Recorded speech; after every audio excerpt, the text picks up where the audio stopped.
When I was a little girl, the joy of my heart was to ride my horse.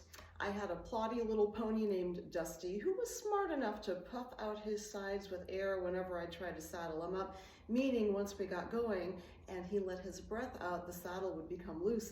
That could have meant a wild ride for me, but fortunately, Dusty refused to move much faster than a slow walk. He was what you would call dead broke, and that is pretty much the kind of horse I'm most comfortable riding even today. Not so my daughter. She has a love for the wild things, and she has to date broken 3 wild Mustangs. I find the process fascinating but terrifying. As much as I admire her for it, it is not for me. I will ride a horse that has been tried and tested, but I'm either too middle-aged or just too cautious by nature to try my luck on a green horse. So it fascinates me that when Jesus was planning his big entrance into Jerusalem, he specifically requested a horse that had never been ridden. Here's how the story goes according to the Gospel of Mark, beginning in chapter 11.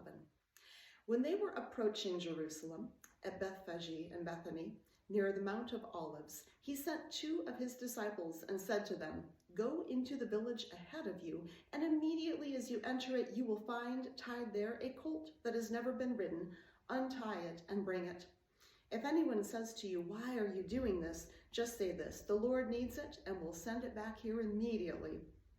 They went away and found a colt tied near a door outside in the street. As they were untying it, some of the bystanders said to them, "What are you doing untying the colt?" They told them what Jesus had said, and they allowed them to take it. Then they brought the colt to Jesus and threw their cloaks on it, and he sat on it. Many people spread their cloaks on the road, and others spread leafy branches that they had cut in the fields. Then those who went ahead and those who followed were shouting, "Hosanna! Blessed is the one who comes in the name of the Lord. Blessed is the coming kingdom of our ancestor David. Hosanna in the highest heaven."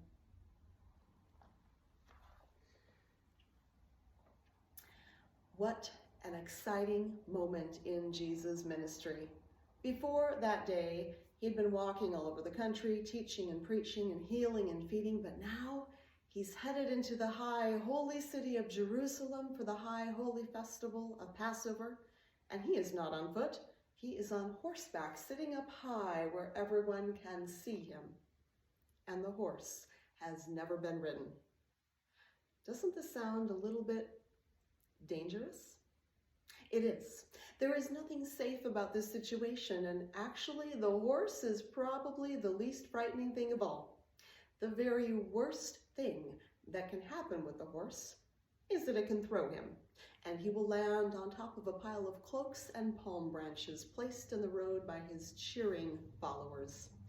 Unpleasant, even embarrassing, but not life-threatening.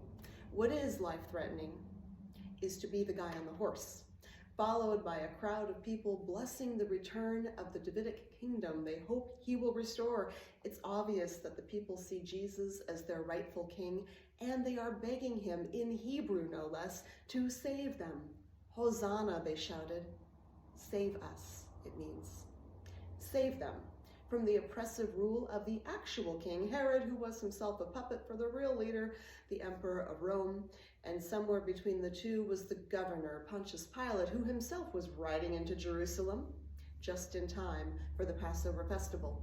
Not because he was an observant Jew, he was not, but because he liked to show up in town when there were crowds, just in case there might be a riot to be managed.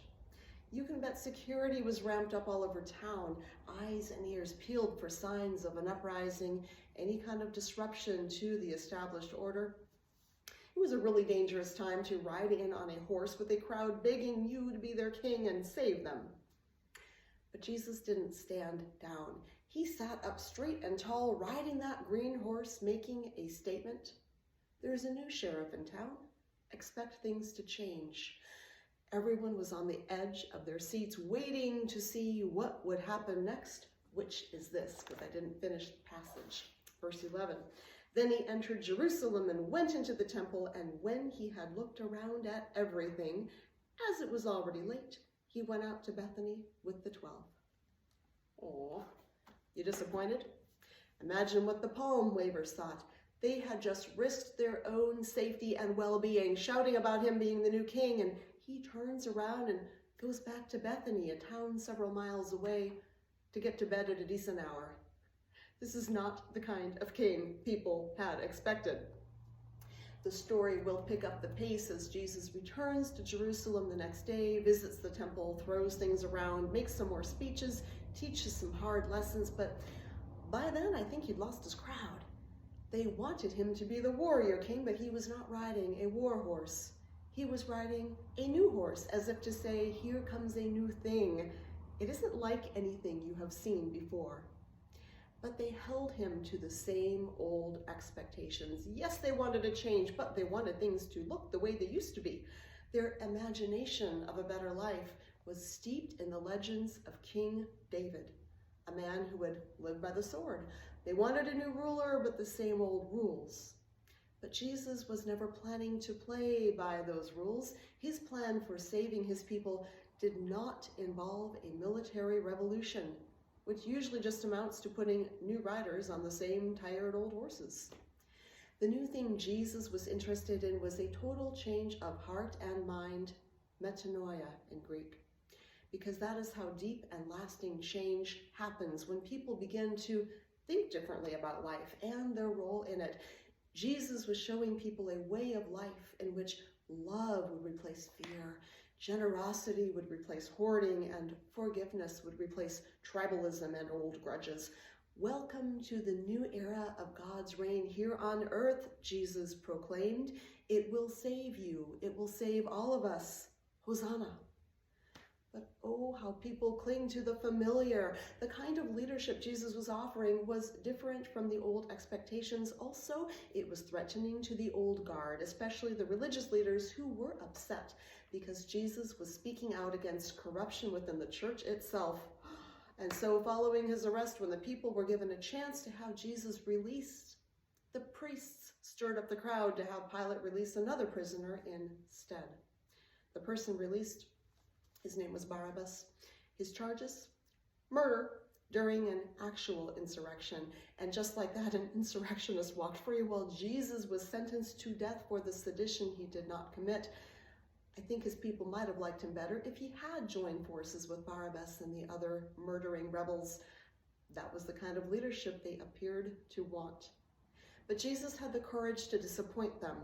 Instead of bowing to mob mentality and taking up a sword, he sat up tall on his horse and used the vantage point to make a careful observation of things. He noticed the poor, the sick, the disabled, many of them at the gates of the temple itself. He spoke out against the economic injustice perpetuated by the temple leaders themselves, calling for a change that would disrupt an established way of life. And even though he knew what it would cost him, he did not give up. He showed up, he spoke up, he shook things up, and he woke up the sleeping dragon of complacency.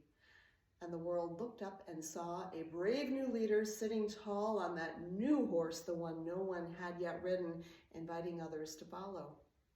But they insisted on plodding along on the old gray mare of tradition, afraid perhaps of the risk involved in trying a new thing.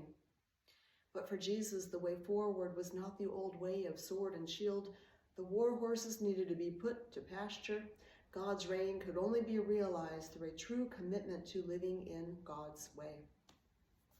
On this Palm Sunday, we remember Jesus' courage to sit up and take notice of the injustices of his world. And we might wonder, if he were riding among us today, sitting tall on a new horse, what injustices would he notice in our world? And if we dared to saddle up and join him, would we see them too? And what might we be willing to do about it? It takes courage to see things from a new perspective. It takes even more courage to try new things. It is so much easier to default to what we know, even if we realize deep down that we are repeating old mistakes. Like that horse walking in circles to power the mill, we tread the same path until it is so deeply rutted we can't get out. We repeat the same hurtful words, the same tired arguments, the same unhealthy behaviors. going around and around again in that big circle, complaining that things are not getting any better and agreeing that this endless circling is going to be the death of us all. But what can be done? We make excuses, anything to avoid change. This is the way we have always done things. Guess we're set in our ways. Not going to change now. Nope, not us. Just look, if you will, at the candidates for the 2024 election. Two tired old horses. What a depressing race, but we will oil up the saddles and pretend to be excited about it anyway, because apparently we have totally lost our imagination. While the younger generation looks on in disgust. Have we really lost our vision of creating a better world? What are we hanging on to here? Why do we insist on beating a dead horse when there are new horses to be found and skilled trainers ready to show us how to work with them?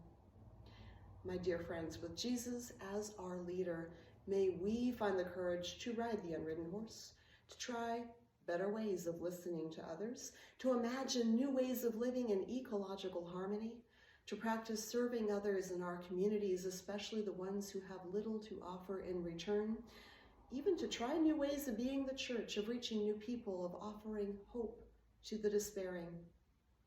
Because Hosanna, the people are still saying, meaning save us. And Jesus still shows us the way. Ride on, King Jesus. We are ready to saddle up, set up tall, and follow.